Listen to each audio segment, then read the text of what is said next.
因为这个疫情的关系，今年袂当出国来过农历年，嘛，互饭店的围炉食倒、真手气。讲伫顶个月月底，就总防注文了咯，比永年要搁较提早。尤其是包厢的座位上侪人抢。另外，迄种一人一套的套餐式的日式的料理，会当避免大家做伙来硬菜，嘛是另外一种的新选择。业绩比去年同期成长2成到3成。讲目前敢若剩部分休闲的饭店，还阁有机会订到围炉的食倒。若是要到饭店去食围炉，骹手就要紧咯。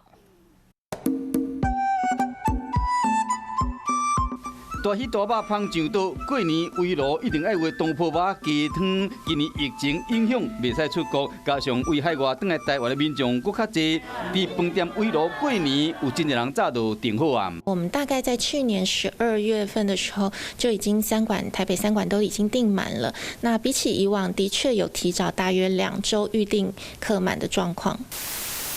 尤其是有独立房间的，因为较安全，早就互人订了去啊。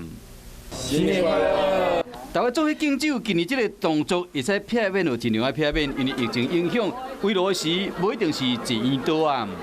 我们的台北店还有一个日式的料理，一个人的均价就要3300，这个部分都已经很快就被预订光了。那即摆还未订到围炉宴呢，卡手真系较紧的，因为包括台北天成大饭店、淡水福阳金华酒店。目前围炉宴的订位拢已经满，另外米其林一请亚都丽致天香楼为剩较无2成，花莲的水水天合剩较无1成5的位。围炉定位比永年搁较踊跃，业者是建议讲，若是都市型的饭店找无围炉宴通订，会使考虑找一寡休闲饭店问看卖，也是将年菜买回去，同款会使真方便享受这个好滋味。